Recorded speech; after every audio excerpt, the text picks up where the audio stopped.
BJP social media, TV media వాళ్ళ బాకాలుగా ఉన్నటువంటి ప్రతినిధులు చాలా జోరుగా మాట్లాడుతున్నారు.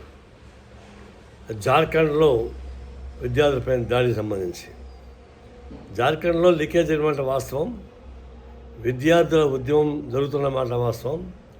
తన ముఖ్యమంత్రి సానుకూలంగా స్పందించి తగిన విచారణ జరిపిస్తానని చెప్పేసి ముందుకు వచ్చి విద్యార్థులతో మాట్లాడడానికి కూడా ఆయన శ్రద్ధపడతా ఉన్నాడు.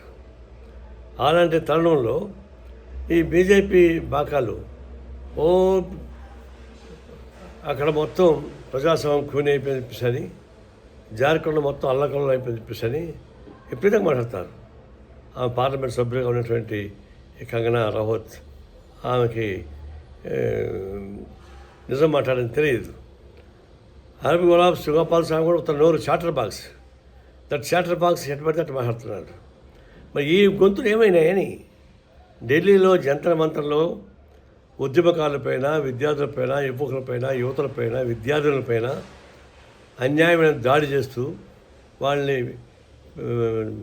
మానభంగాలు చేసే స్థాయికి వెళ్ళిపోయి వాళ్ళని గందరగోళం చేస్తే, వాళ్ళని ఇటు లాఠీ చార్జ్ చేస్తే, ఒక అమ్మాయి అయితే దాన్ని పడి చివరికి కొన్నాళ్ళైతే చనిపోయితే అప్పుడు ఏమైనా వీళ్ళంతా మాట్లాడినారా?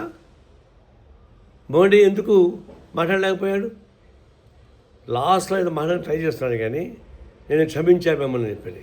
విద్యార్థులు క్షమించాలి, మిమ్మల్ని మీరుగా క్షమించాల్సింది. ఎందుకు పార్లమెంట్కి పోకుండా ఎగ్గొడుతున్నాడు అమిత్ షా?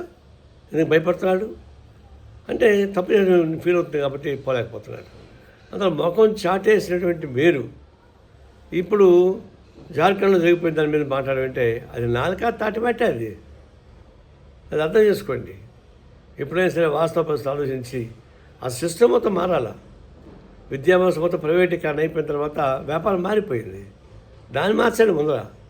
విద్యా వ్యవస్థని, వైద్యాన్ని ప్రభుత్వ పరంగా చేస్తే ఇలాంటి ఘోరాలు జరగవు. ఇలాంటి ఘోరాలు జరుగుతూనే ఉంటాయి. వాటిపైన మాట్లాడండి. అవి మాట్లాడకుండా మీరు రెస్ట్రేషన్గా మాట్లాడి ఆడ జార్ఖండ్లో ఒక నాలుక, ఇక్కడ ఒక నాలుక, నీకు 2 నాలుకలు ఉన్నాయా? 2 నాలుకలు ఉన్నాయి మీకు? దొంత పరిణామాలు ఉన్నాయి మీ దగ్గర.